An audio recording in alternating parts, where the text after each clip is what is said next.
Okay, so today we're going to be talking about finding opportunities. So in past coffee and conversations, we've talked sort of about some of the steps to really preparing to figure out what opportunities you actually want to be pursuing. So now we're going to go a little bit more in depth about what these things actually end up doing and answering the question I probably get the most often, which is where can I find an opportunity?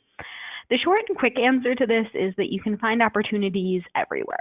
You never really know where your next job, internship, funding source, whatever is, where it's going to come from. And to be a little bit cliche about it, you really want to cast as wide of a net as possible. How wide that next net is actually able to be and how effective the width of that net is going to depend on a bunch of different factors. And that will help us. That's what I'm going to talk about today, is kind of where you can find these things and how that's going to look depending on the different factors. So sort of the first thing is that you want to use your network. So back in 2016, LinkedIn posted an article, and I'm actually going to pull up my notes to pull up this article.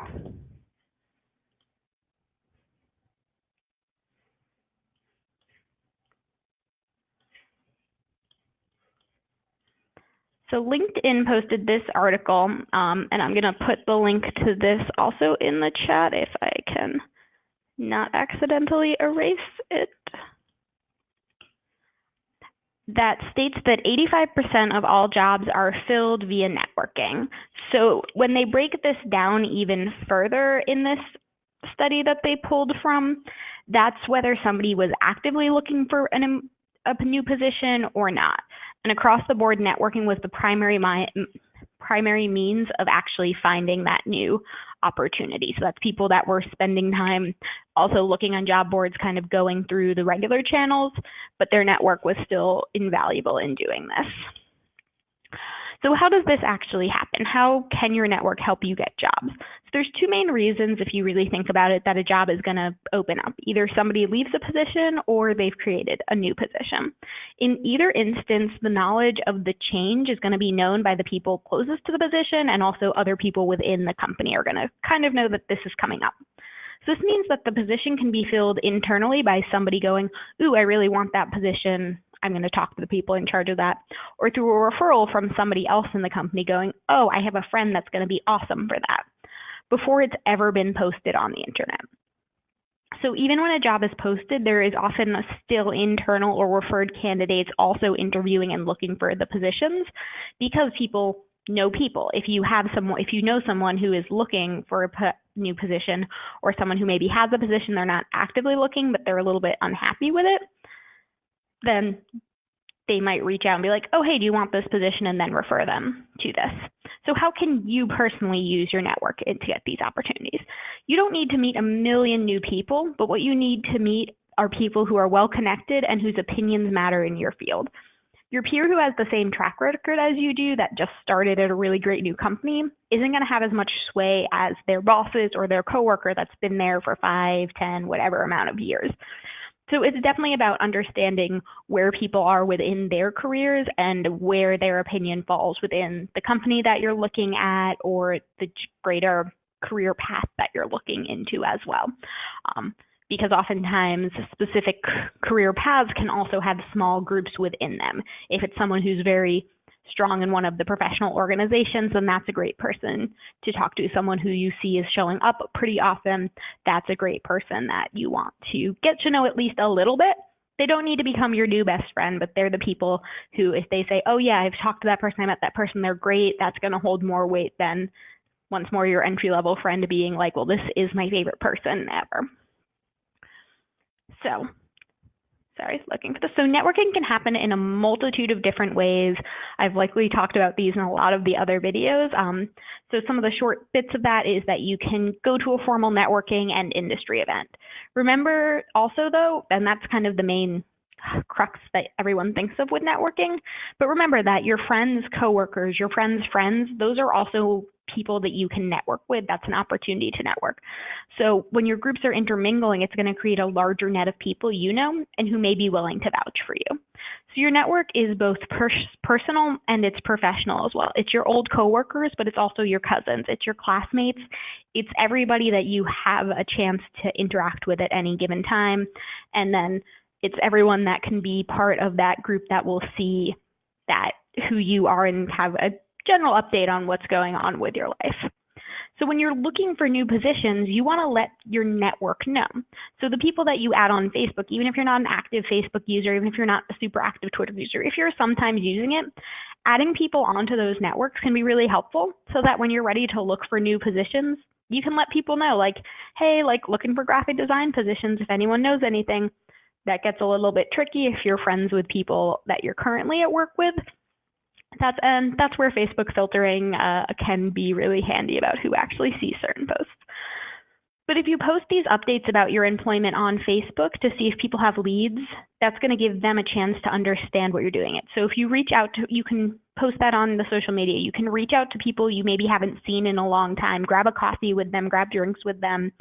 It's really unlikely that someone will think of you for a position out of the blue. They're not just going to be sitting around and being like, oh yeah, there's a new position opening up. Sam would be really awesome for that if I haven't talked to them in 6 months, if last time they saw me, I was like, oh, I love they're not going to just think of me for a position.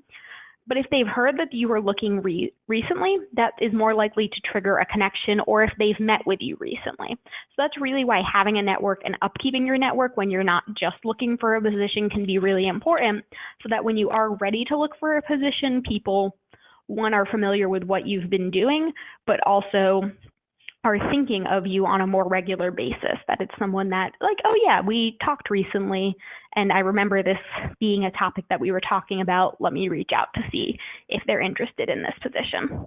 So always remember, as always with networks, that you also do need to return the favor. So it doesn't necessarily have to mean getting a job for everybody that always helps you out, but it means things such as following up with them, letting them know how things are going if they helped connect you to a position, being responsive about anything that they do, and just keeping up with it. So help them in the future when they're on their job hunt, either if it's by suggesting some things, maybe offering them a resume look over if that's something you feel comfortable doing. But it's also maybe introducing them to some of the people in your network so they also get new connections from it. If you start working at this new place and maybe they're your coworker now, ask them out to drinks with maybe some of your old coworkers if that's something that you're doing. Ask them to a networking event if that's something you're going to, making sure you're kind of repaying the favor of, hey, you helped me out, let me help you out professionally by letting you in on a little bit of what I can give you. Even if you feel like you don't have that much to offer, if you're an entry-level person, you're still in college, you still have stuff that you can offer. You can still be a helpful person of like, oh, this person's going to be an up-and-coming person. That's still someone that they know that might benefit them later, or they're just going to have a good time, and that's also a really great thing to have people do. So then sort of the next area of opportunities I'm going to talk about is the cold call.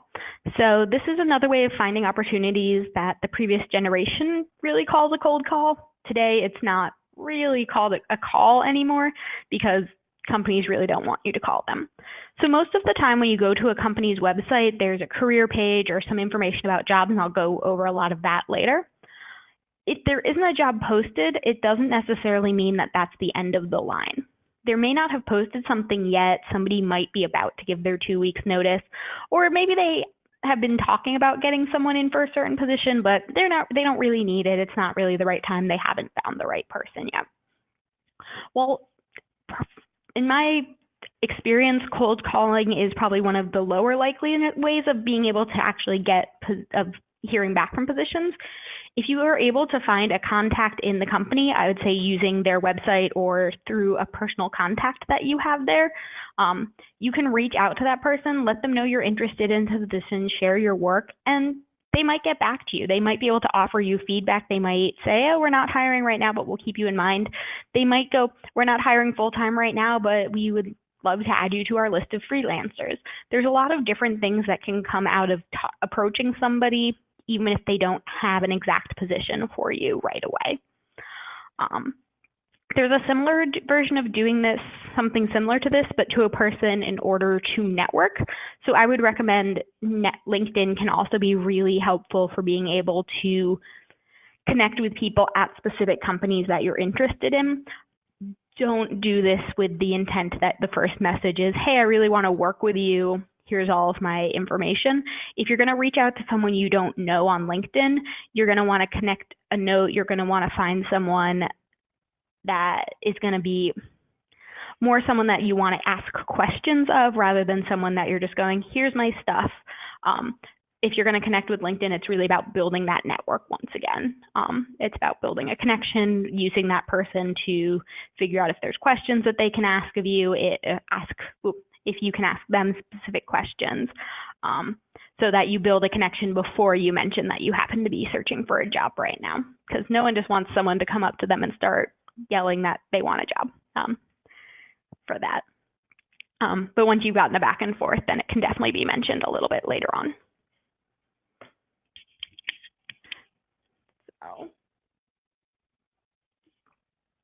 So then there's the sort of traditional way of finding a job, and that's going to be through job postings and job boards. So there's Pratt Pro, which is the board that we oversee. So you have access to this board for life as a current student, as an alumni. So on Pratt Pro, you can find internships, you can find part-time jobs, freelance positions, full-time jobs, and those full-time jobs can be entry-level and they can be beyond entry-level. So employers that post on Pratt Pro are often specifically seeking access to Pratt's community of talent. They know Pratt's a really good school. They've hired people from Pratt before. They want Pratt people. And oftentimes these employers are also alumni of Pratt, so they want to try and hire people that have the same educational background that they do. So there is definitely an advantage for looking for jobs through Pratt Pro. We get employers calling all the time. It's like, no, we want Pratt people. Why is no one replying to this? So definitely always look there for opportunities. The next sort of general place is going to be to look at specific company pages. So usually companies will post their openings on their pages. So this is going to look really different depending on the company. And I have a few places I'm going to pull up. So the first one I'm going to pull up is just Viacom. So Viacom is a company that oversees a multitude of brands. So what they have is, if you go to their website,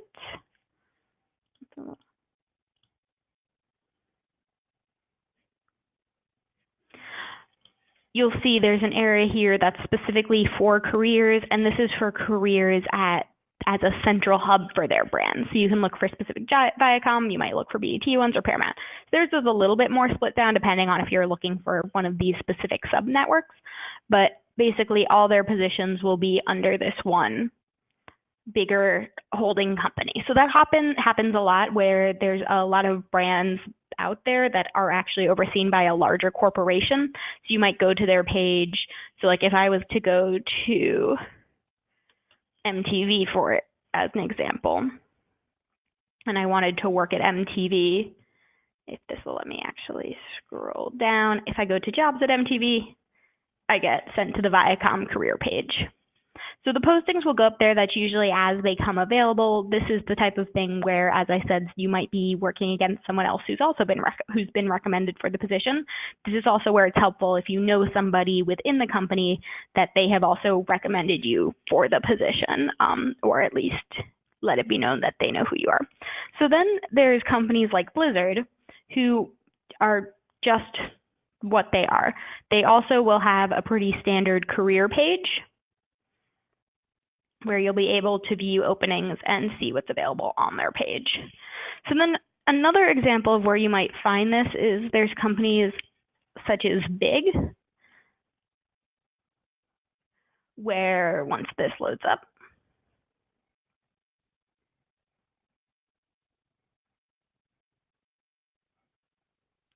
when you're on this page, you don't see something right away that says, oh, this is where I'm going to look for jobs. If you ever aren't sure where the jobs link might be, usually look for the info or about page. And in this case, it's right here under the info page, and you'll get some more information about that.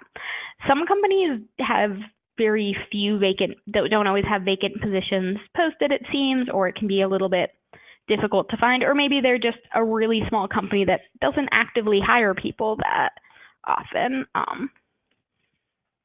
So for an example of that, I'm going to pull up one of my old faculty members' websites. So this is Dress Code. This is a New York-based company. And in their case, if you go under About,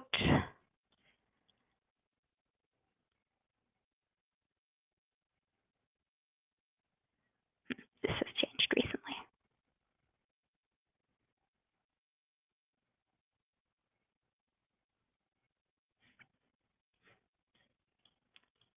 See, and this is where sometimes it takes some popping about to find things. So there we go. So theirs is under contact info, and you'll see they have some postings for things, but also sometimes they just will give you an email address to reach out for, or something for general inquiries that you would do.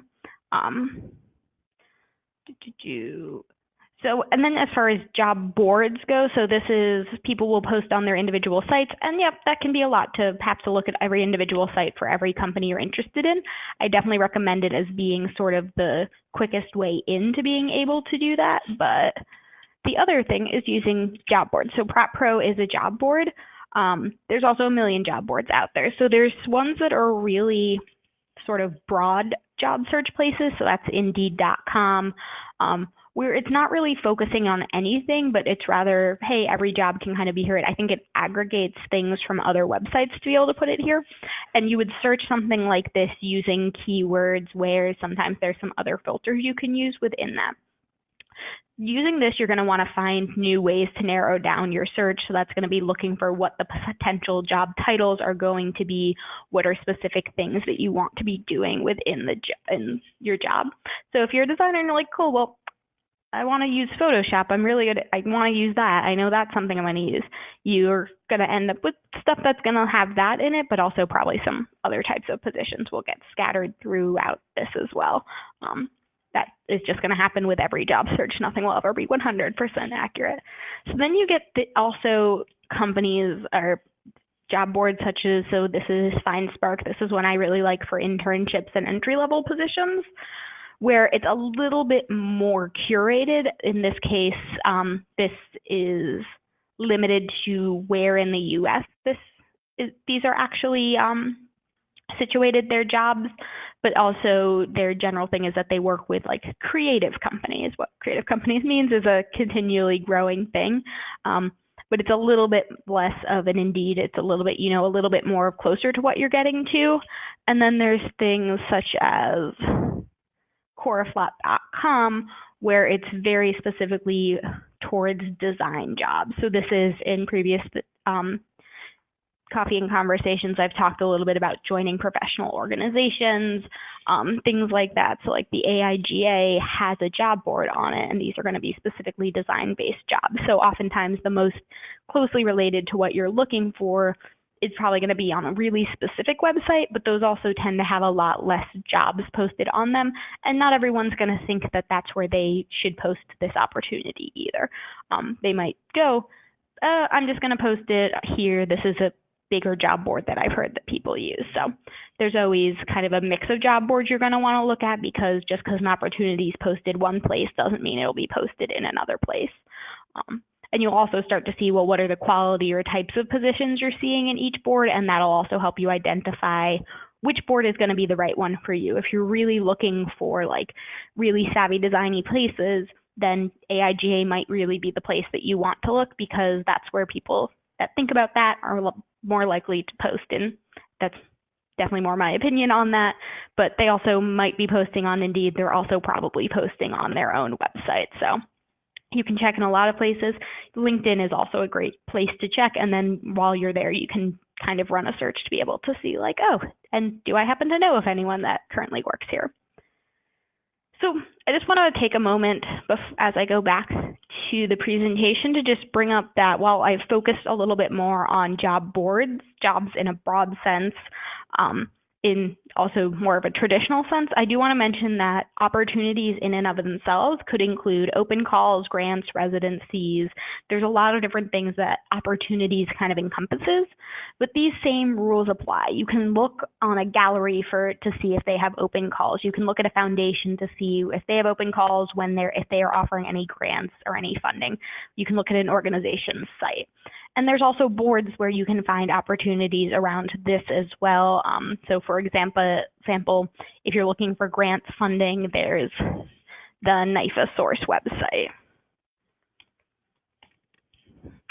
which is through NIFA, but then NIFA source is a specific search engine you can use to look for different awards and publications and a lot of different things as an artist. So while I focused on that, the same general principles apply. So then kind of the last thing I wanted to touch on today was this idea of creating opportunities. So if an opportunity really doesn't exist, how can you make something out of that nothing that exists outside of the cold call, which is a different type of everything. So this is going to be something that will still also depend on a lot of factors. So creating an opportunity, that might mean taking a position that you already have and finding ways to morph it into something new to be a little bit closer to using the skills you want to actually use. Or it might mean creating an opportunity for yourself in a company that you're not actually part of. It may also mean creating something yourself, so starting your own business, doing something like that. So what you're going to need to do is leverage your skill set. This means that you need to be really specific, and I definitely, if this is an area you're interested in going to, would recommend the personal brand coffee and conversations, because this is going to delve deeper into what this means. But you really want to know what you bring to the table, how that looks different from what the company is currently doing, or what your current position does, or what's currently happening in the world. So for example, UI UX design is still a pretty new field, and a lot of the people that hold the positions that are probably at the higher up positions within that field at this point didn't go to school for UI UX design. There's people that probably went for marketing, there's people that went for probably web design, or not even web design, for coding. There's people that went for design that are in those positions, but they didn't go knowing that UI UX was going to be where they were going to be designing, that they were going to be designing apps. Because that wasn't an option however many years ago at this point. But what they had to do was leverage their skill set in that interaction, in that ability to understand how someone is going to operate with whatever it is that they're creating, to create the positions that currently exist in this field. So a lot of that was definitely taking the existing positions that were out there and broadening the range of that. So web designers had to broaden the range of this idea that, well, it's not just websites that I'm designing anymore. It's something a little bit bigger than that. You had to get companies to get on board with the idea that they needed to create a user experience that went beyond just having people click on things and what that was going to look like and how that actually fit into the brands that they were doing. So it's a lot about kind of creating a conversation, joining a conversation, and really pushing for that change that you're interested in helping see. The other thing that's going to be important is going to be leveraging your network. So in a company that, if you're planning to stick within a same company that you want to morph a position into, you'll need other people that can speak to what you're doing, why it's important, and how it's going to be helpful overall. Changes like this at a company often need to happen at a pretty high level, so they can't necessarily create a new role without buy-in from that higher up level. So you're going to need to leverage your network of other people to advocate on your behalf. You also need to advocate on your behalf. Have research that shows why what you're doing is going to be new, why it's going to be important, how is it going to help this business, because that's always all of these things come with a give and take. If they're going to give you this position that you really want, that you're really excited about, what do they get in return for it? In the case of a company you're not already in, you're going to need to be able to show the people in this company that this is a necessary position for them to fund. If they don't necessarily have a position for you ready to go, that means pulling money from somewhere else to be able to create this. So that there needs to be strong reasons why they need to redirect funds or set funds aside in order to make this happen within there. And that's really going to be about sort of selling yourself and selling why you're a really cool, great person to work with that's going to change the company or bring new things to the table for them. And really, as I said, the only way to do this is to advocate for yourself, to get other people to advocate for you, and to be able to give really strong examples of why this is an important addition to what they're already doing. You need to make them realize and think that they can't do this without you on the team, and that's how you'll be able to hopefully get positions more created around you. And I've definitely seen this happen. Maybe it's that you applied for a position at a company that was a higher level than what you were looking for, or a lower level than what you were really looking for. If the company really likes you, then there's ways for them to create opportunities around you, but you really need to show that you're going to be worth it, that you're going to be amazing, that you're going to do great things here. So look everywhere for opportunities, as I said at the beginning of this, but it can take a lot of time to make sure you're really finding them. You can look at job boards, but also remember to connect to old colleagues, connect to old classmates, and talk to your faculty members. Talk to your family, talk to your friends, talk to your friends' family. You never know who might have an opening that's going to fit your skill set. Let people know that you're looking for things. Let people know what you're looking for. You'll probably get the small things that you're like, cool, great, that's not what I wanted, thanks, but you're also possibly going to end up realizing that one of these people you haven't talked to in a while, or that you have talked to but you just really didn't talk about maybe work stuff, is working at a company that you actually would be really interested in, or has a friend working at a company you might be really interested in. One of the big things on LinkedIn is that a lot of recruiters don't necessarily look at their connections. They look at who their connections are connected to, because you don't necessarily want to work with your old college roommate, but you might work with your old college roommate's friend, because that's someone you don't really know, but if your college roommate's vouching for them, then yeah, that sounds like a good person to work with.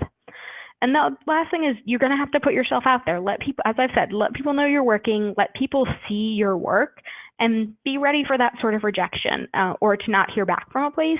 Even if the majority of what you send ends up getting no response, you may not be able to predict the one that you hear back from that ends up working out really well.